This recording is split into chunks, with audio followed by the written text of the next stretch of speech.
Got everybody. Okay. Well, good afternoon, everyone. Today, I'm pleased to announce nominations and staff for critical foreign policy and national security positions in my administration. It's a team that will keep our country and our people safe and secure. And it's a team that reflects the fact that America is back, ready to lead the world, not retreat from it. Once again, sit at the head of the table, ready to confront our adversaries and not reject our allies, ready to stand up for our values. In fact, in calls from world leaders that I've had, about 18 of them or 20 so far, I'm not sure the exact number, in the weeks since we won the election, I've been struck by how much they're looking forward to the United States reasserting its historic role as a global leader, both in the Pacific as well as the Atlantic, all across the world. The team meets this moment, this team behind me. They embody my core beliefs that America is strongest when it works with its allies. Collectively, this team has secured some of the most defining national security and diplomatic achievements in recent memory, made possible through decades of experience working with our partners. That's how we truly keep America safe, without engaging in needless military conflicts and our adversaries in check and terrorists at bay. And that's how we counter terrorism and extremism, control this pandemic and future ones, deal with the climate crisis, nuclear proliferation, cyber threats and emerging technologies that spread authoritarianism, and so much more. And while this team has unmatched experience and accomplishments, they also reflect the idea that we cannot meet these challenges with old thinking and unchanged habits. For example, we're going to have the first woman lead the intelligence community, the first Latino and immigrant to lead the Department of Homeland Security, and a groundbreaking diplomat at the United Nations. We're going to have a principal on the National Security Council whose full-time job is to fight climate change. For the first time ever, that will occur. And my national security team will be coordinated by one of the youngest national security advisors in decades. Experience and leadership, fresh thinking and perspective, and an unrelenting belief in the promise of America. I've long said that America leads not only by the example of our power, but by the power of our example. And I'm proud to put forward this incredible team that will lead by example. As Secretary of State, I nominate Tony Blinken. He's one of the better prepared for this job. No one's better prepared, in my view. He will be the Secretary of State who previously served in top roles on Capitol Hill, in the White House, and in the State Department. He delivered for the American people in each place. For example, leading our diplomatic efforts in the fight against ISIS, strengthening America's alliance and positions in the Asia-Pacific, guiding our responses to the global refugee crisis with compassion and determination. And he will rebuild morale and trust in the State Department where his career in government began. And he starts off with the kind of relationships around the world that many of his predecessors have had to build over the years. I know, I've seen him in action. Tony's been one of my closest and most trusted advisors. I know him and his family, immigrants and refugees, a Holocaust survivor, who taught him to never take for granted the very idea of America as a place of possibilities. Possibilities. Tony is ready on day one. As Secretary for Homeland Security, I nominate Alejandro Mayorkas. This is one of the hardest jobs in government, a gigantic agency. The DHS Secretary needs to keep us safe from threats at home and from abroad.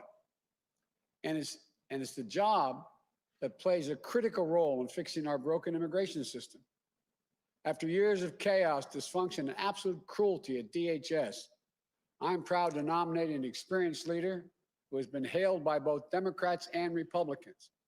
Ali, as he goes by, is a former U.S. attorney, former director of U.S. Citizenship and Immigration Services, and a former DHS deputy secretary.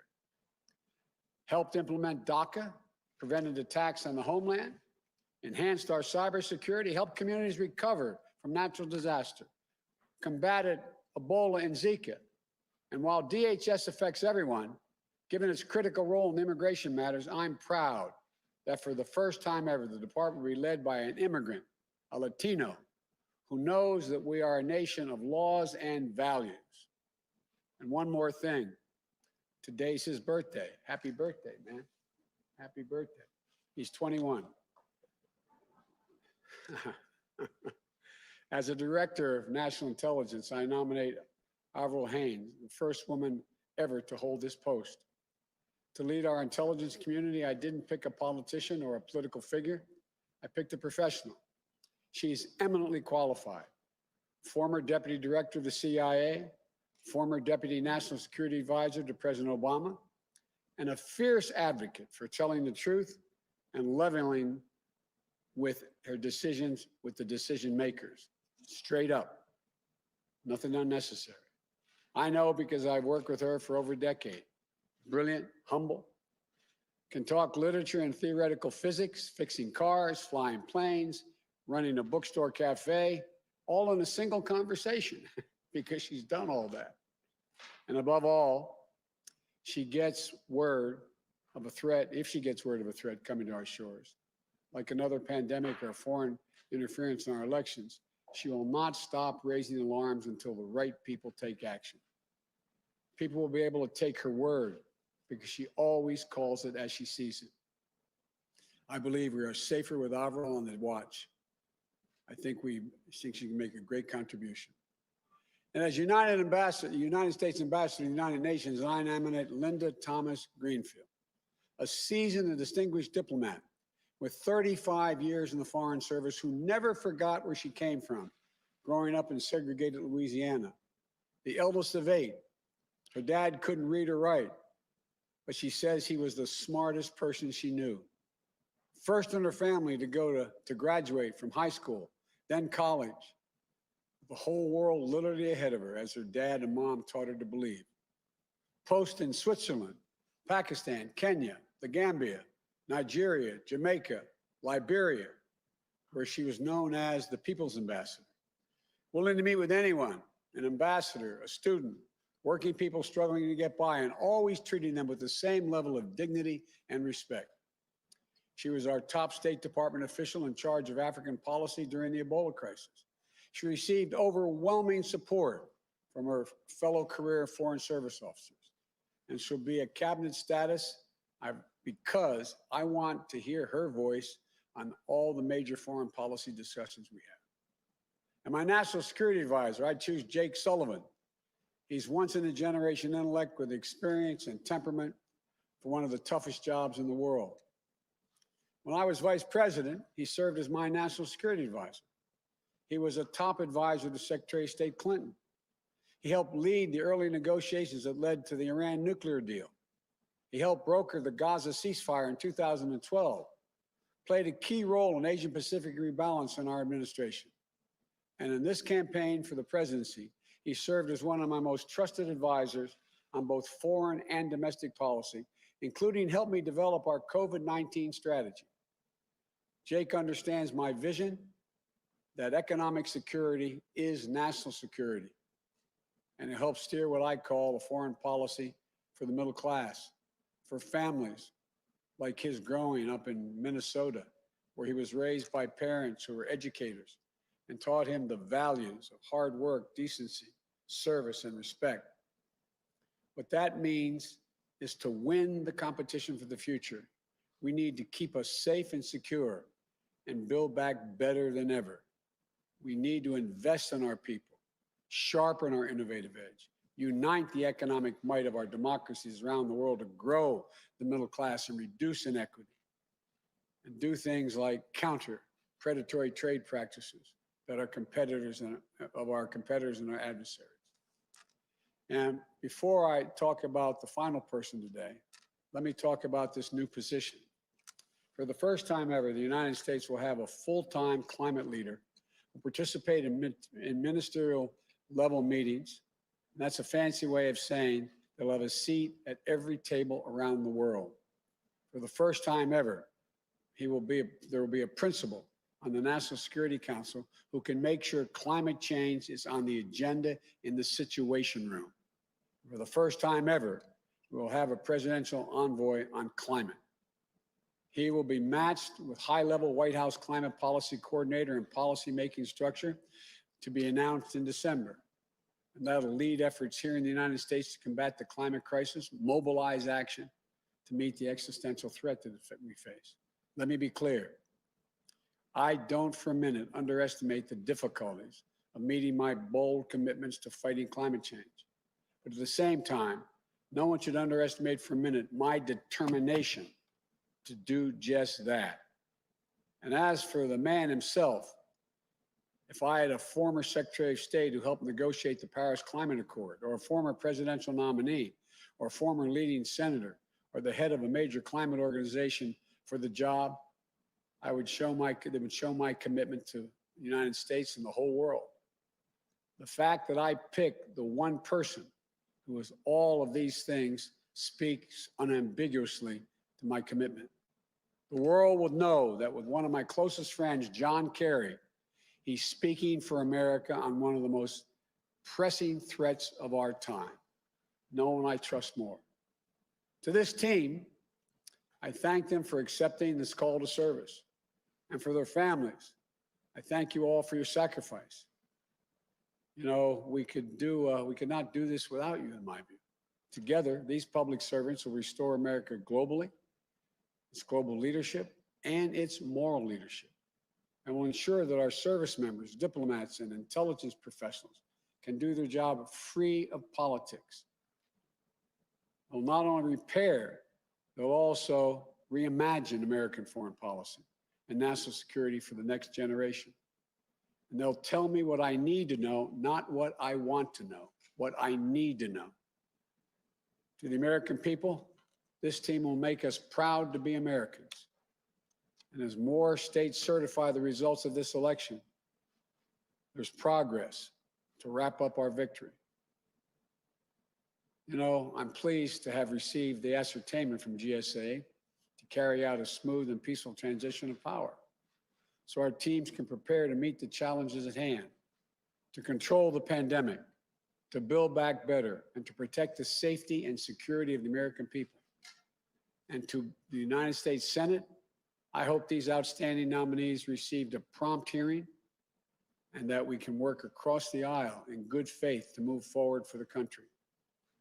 Let's begin that work to heal and unite America as well as the world. I want to thank you all. May God bless you. May God protect our troops. And now I turn this over, this new team, starting with our next Secretary of State, Tony Blinken. Get my mask here, Tony, so I don't get in trouble. And we're going to clean off the podium.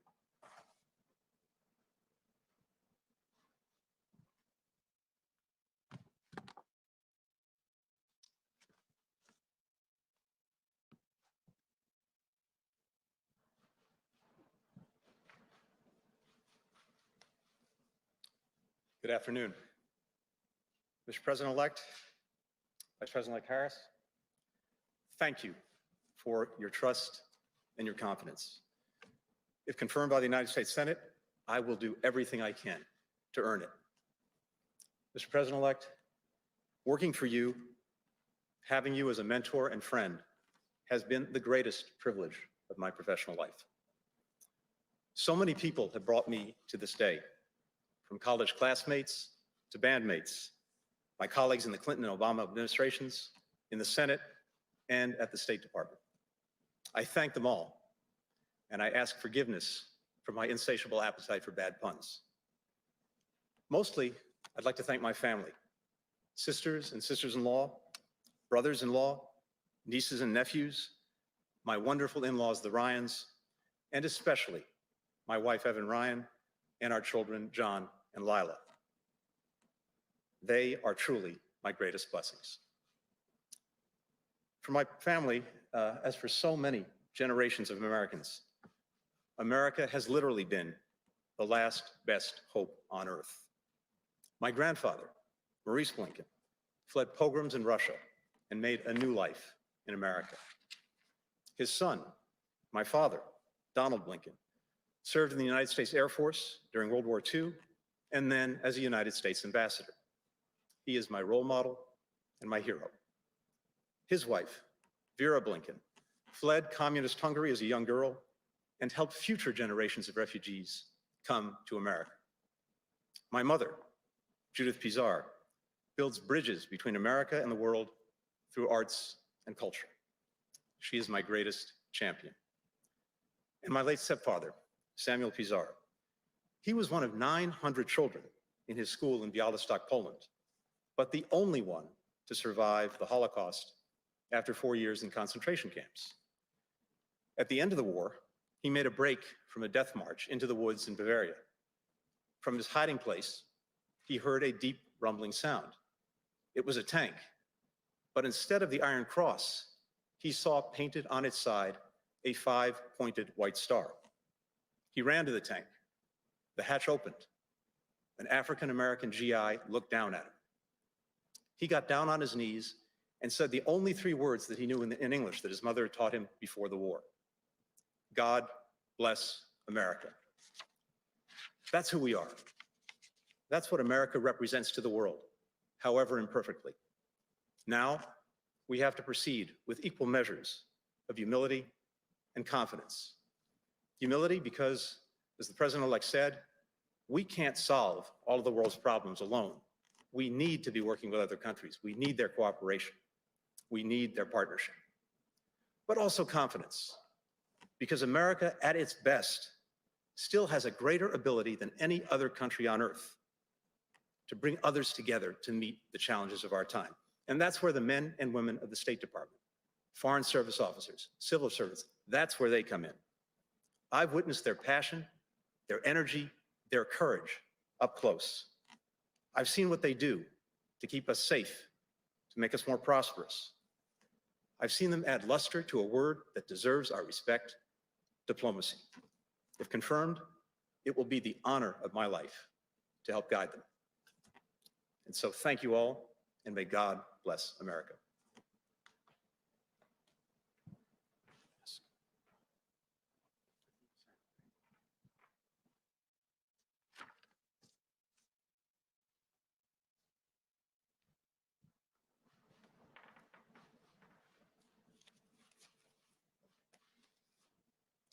Good afternoon, Mr. President-elect, Madam Vice President-elect.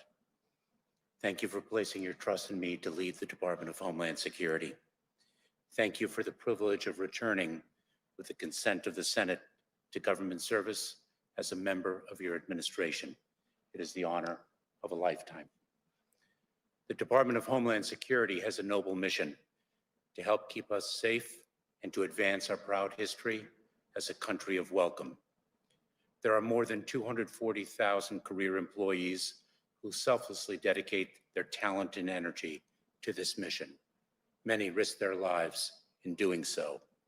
I would be honored to return to the department and support these dedicated public servants in fulfilling their responsibilities and realizing our country's greatest hopes, all in partnership with the communities we serve. For 12 years, I had the privilege to stand in a federal courtroom and announce Alejandro Mayorkas on behalf of the United States of America. The words "on behalf of the United States of America" meant everything to me and to my parents, whom I think of today and every day. My father and mother brought me to this country to escape communism. They cherished our democracy and were intensely proud to become United States citizens, as was I.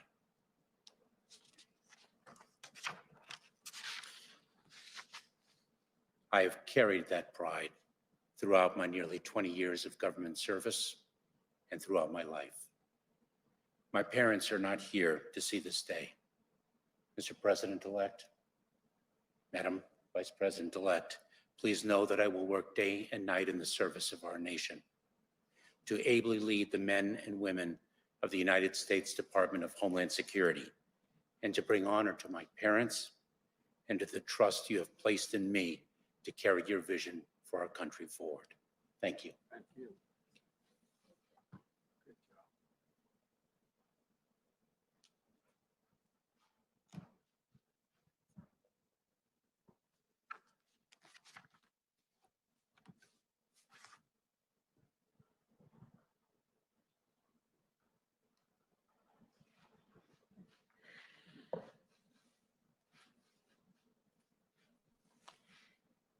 Mr. President-elect, Madam Vice President-elect, I am grateful and even more so humbled by the trust that you placed in me for this role. I'm especially honored to be standing not only by your side, but also alongside some of the most talented and inspiring public servants this country has ever seen. I know, Mr. President-elect and Madam Vice President-elect, that you have selected us not to serve you, but to serve on behalf of the American people, to help advance our security, our prosperity, our values, that the call to service in this role is what makes this nomination such a tremendous honor. If afforded the opportunity to do so, I will never forget that my role on this team is unique. Better than that of a policy advisor, I will represent to you Congress and the American public, the patriots who comprise our intelligence community. Mr. President-elect, you know that I have never shied away from speaking truth to power, and that will be my charge as Director of National Intelligence. I've worked for you for a long time, and I accept this nomination knowing that you would never want me to do otherwise, and that you value the perspective of the intelligence community, and that you will do so even when what I have to say may be inconvenient or difficult, and I assure you there will be those times. And finally, to our intelligence professionals, the work you do, oftentimes under the most austere conditions imaginable, is just indispensable. It will become even more complex because you will be critical to helping this administration position itself, not only against threats such as cyber attacks or terrorism and the proliferation of nuclear, biological, or chemical weapons, but also those challenges that will define the next generation, from climate change to pandemics and corruption. And it would be the honor of a lifetime to be able to work alongside you once again to take these challenges on together. Thank you so much.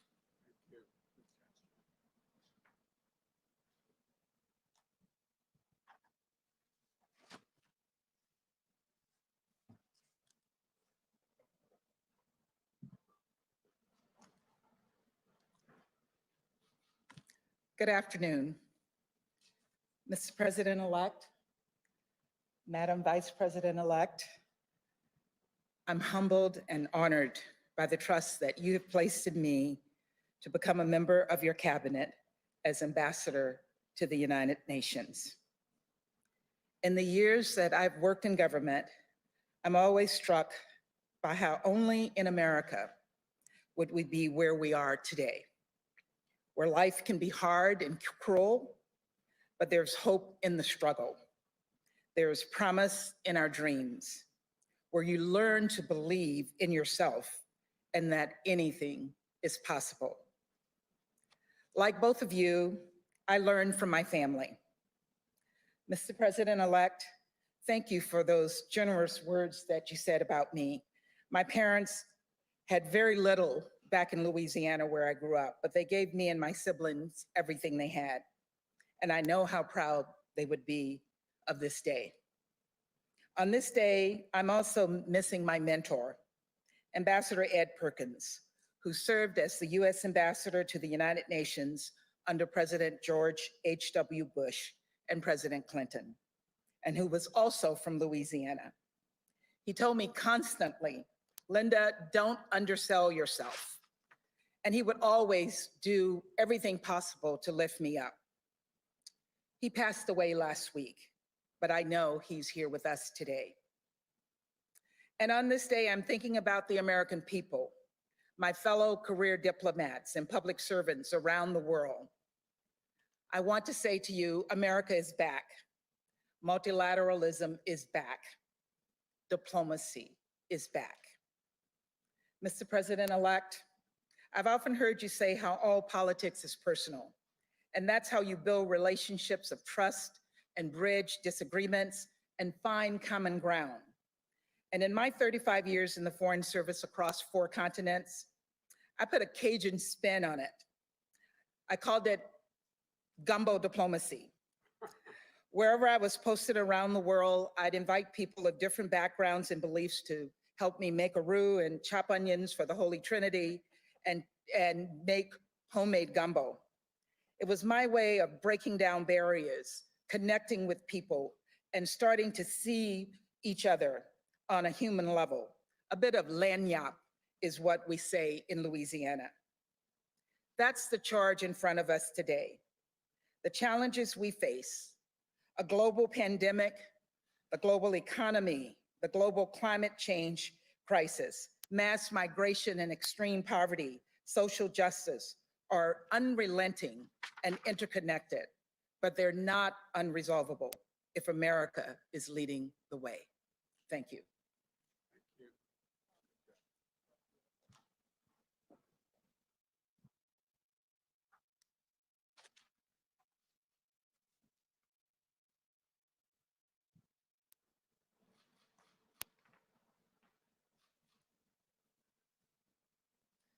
Mr. President-elect, Madam Vice President-elect, thank you.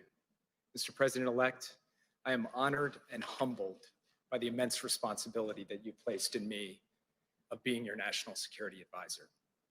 I pledge to you and to the American people that I will work relentlessly in service of the mission you have given us, to keep our country and our people safe, to advance our national interests, and to defend our values. I pledge to the exceptional national security team you see behind me, and to the brilliant and diverse career professionals across our government, that I will manage a humane and rigorous decision-making process that honors their work. And I pledge to my parents, who taught my brothers, my sister, and me to work hard, tell the truth, and serve others, that I will do my utmost to make you proud. Sir, we will be vigilant in the face of enduring threats, from nuclear weapons to terrorism. But you have also tasked us with reimagining our national security for the unprecedented combination of crises we face at home and abroad: the pandemic, the economic crisis, the climate crisis, technological disruption, threats to democracy, racial injustice, and inequality in all forms. The work of the team behind me today will contribute to progress across all of these fronts. You have also tasked us with putting people at the center of our foreign policy.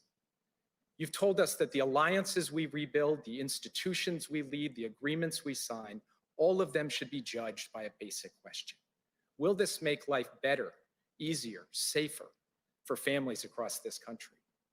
Our foreign policy has to deliver for these families. And perhaps most importantly, you've tasked us with helping unite America, as you said in your remarks, through our work to pull people together to tackle big challenges. My wife, Maggie, the love of my life and my partner in all things, served as a senior advisor to Senator John McCain. She and I shared this commitment to common ground deep in our bones. To the American people, I had the honor of serving as Joe Biden's national security advisor when he was vice president. I learned a lot, about diplomacy, about strategy, about policy, but most importantly, about human nature. I watched him pair strength and resolve with humanity and empathy. That is the person America elected, and that is also America at its best. So, Mr. President-elect, thank you for giving this kid from the heartland an extraordinary opportunity to serve the country I love.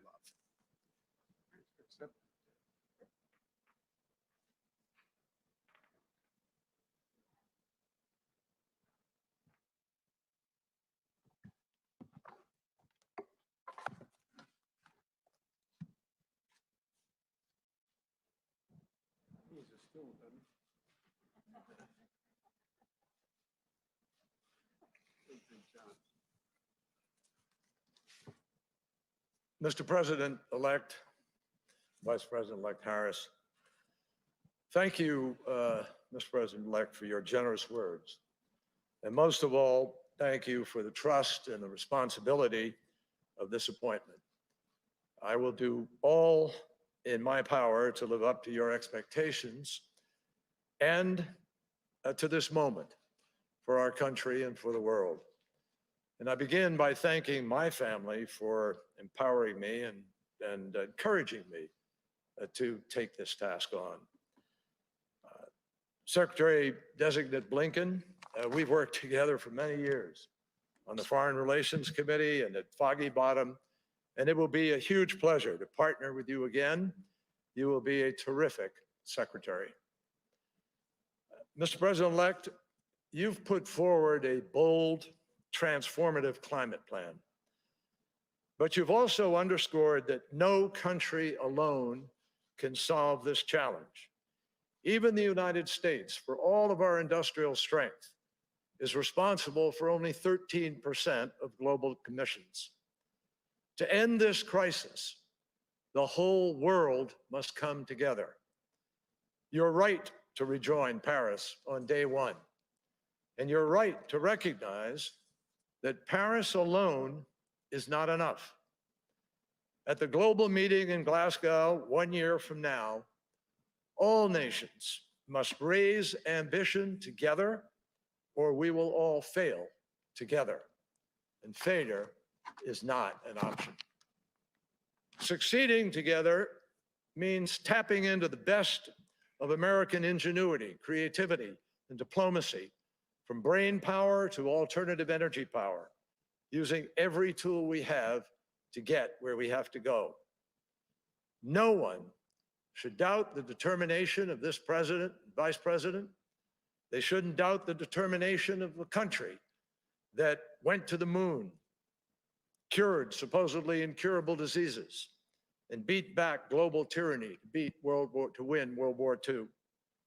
This kind of crisis demands that kind of leadership again, and President Biden will provide it.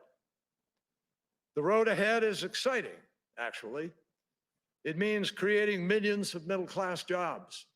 It means less pollution in our air and ocean. It means making life healthier for citizens across the world. And it means we will strengthen the security of every nation in the world. In addressing the climate crisis, President-elect Joe Biden is determined to seize the future now and leave a healing planet to future generations.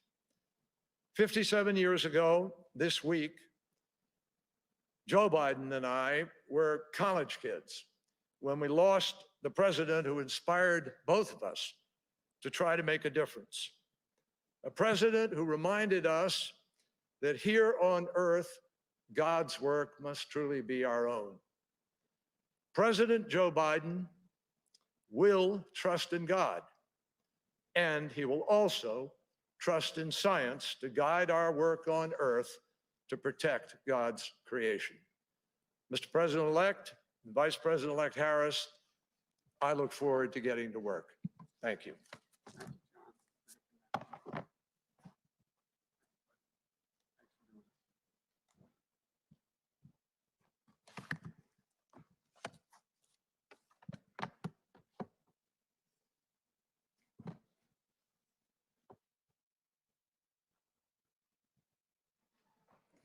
Thank you, Secretary Kerry.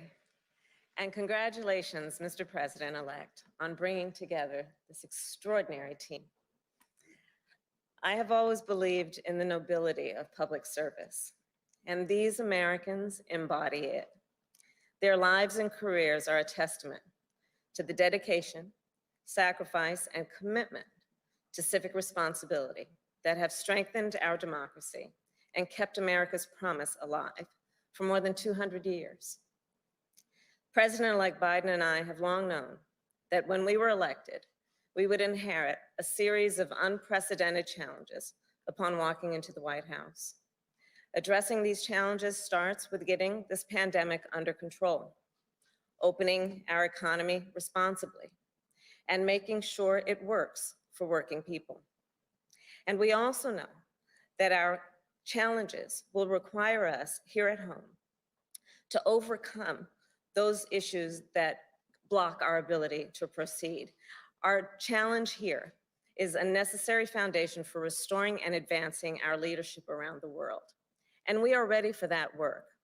We will need to reassemble and renew America's alliances, rebuild and strengthen the national security and foreign policy institutions that keep us safe and advance our nation's interests, and confront and combat the existential threat of climate change that endangers us all.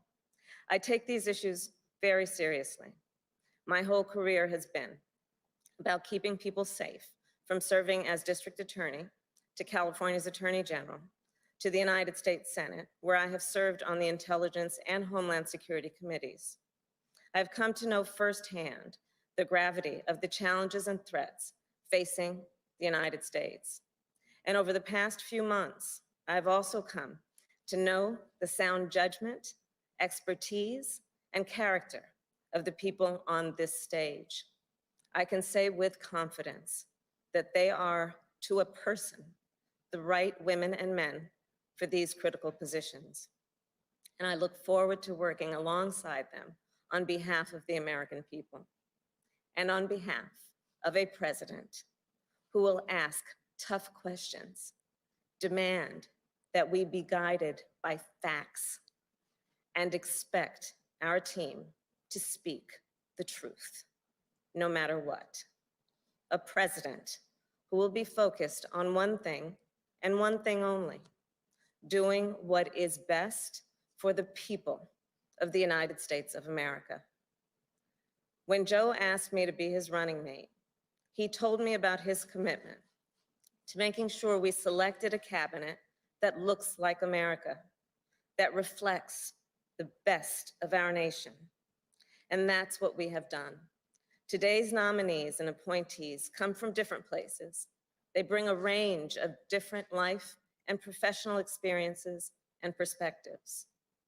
And they also share something else in common: an unwavering belief in America's ideals, an unshakable commitment to democracy, human rights, and the rule of law.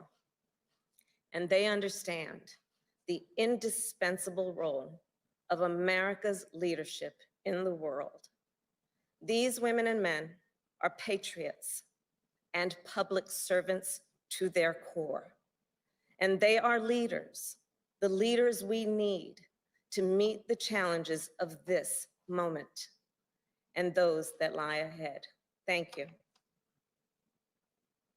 Thank all of you for accepting. We appreciate it. Thank you. All right. Thank you, folks.